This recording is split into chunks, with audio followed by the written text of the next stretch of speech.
రాజకీయాల్లో విశ్వసనీయతకు ఇచ్చిన మాట కట్టుబడి ఉండడం వైఎస్ రాజశేఖర రెడ్డి కుటుంబానికి మాత్రమే సాధ్యమైందని రాష్ట్ర ప్రభుత్వ విప్ ఎమ్మెల్యే గ్రంథి శ్రీనివాస్ అన్నారు. పెన్షన్ల పెంపు కార్యక్రమం భీమవరం స్థానిక త్యాగరాజ్ భవనంలో గురువారం నిర్వహించారు. ఈ కార్యక్రమానికి ముఖ్య అతిథిగా హాజరైన ఎమ్మెల్యే గ్రంథి శ్రీనివాస్ మాట్లాడుతూ 2019 ఎన్నికల్లో ప్రజలకు ఇచ్చిన హామీ మేరకు పెన్షన్ను 250 చొప్పున పెంచుకుంటూ 3000కు తీసుకెళ్లిన ఘనత ముఖ్యమంత్రి జగన్మోహన్ రెడ్డికి మాత్రమే దక్కిందన్నారు. ప్రజలకు ఇచ్చిన వాగ్దానాన్ని నిలబెట్టుకోవడంలో దేశంలోని ఆదర్శ ముఖ్యమంత్రిగా జగన్మోహన్ రెడ్డి నిలిచారని పేర్కొన్నారు.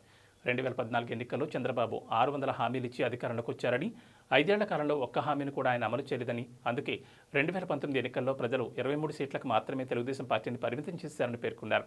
ముఖ్యంగా భీమవరం నియోజకవర్గంలో చూస్తే ఒక్క భీమవరంలోనే ఏడాదికి 40 కోట్ల రూపాయల నగదును పెన్షన్ రూపంలో ప్రజలకు అందించడం జరుగుతుందన్నారు.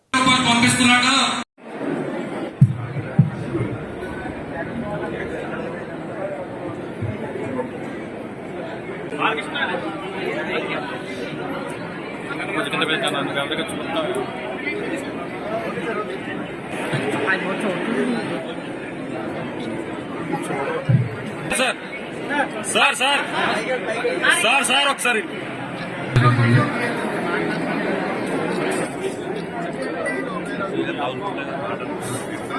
చేతులు తీయండి సార్. సార్ సార్ ఒకసారి ఏమో ఇలా చూడండి. Okay sir. అమ్మ ఒకసారి లెక్క పెట్టుకో.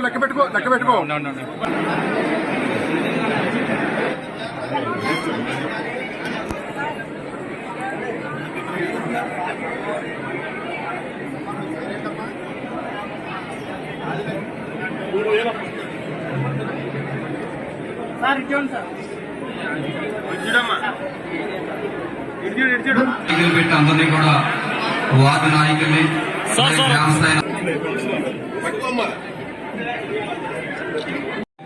ఈ వృద్ధురాలు ఎప్పుడు పోతుందా, ఆ పెన్షన్ నాకు ఎప్పుడు వస్తుందా అని ఎదురు చూసే దౌర్భాగ్యమైన పరిస్థితులు చూసాం మనం.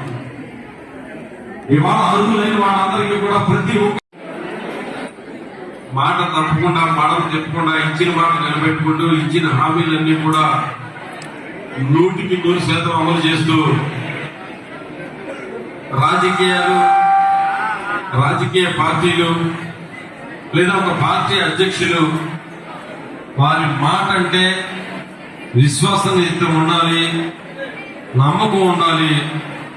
అంతేగాని మాటిచ్చి గతంలో మోసం చేసిన దగాకోరు నాయకులను ఎంతో మంది చూసి ప్రజలందరూ కూడా ఈ రాజకీయ నాయకుల మాటలు నమ్మకూడదు, వీళ్ళు ఇంతే అని రాజకీయ నాయకుల మీద విశ్వాసమే నమ్మకమే కోల్పోయిన పరిస్థితుల్లో దివంగత నేత వైఎస్ రాజశేఖర రెడ్డి గారి కుమారుడిగా ఆయన ప్రజా సంకల్ప యాత్ర చేసి రాజకీయ నాయకులన్నా ఒక పార్టీ అధ్యక్షుడి మాట అన్నా ఆ మాటకి ఇంత విలువ ఉంటుంది, ఇంత గొప్పతనం ఉంటుంది.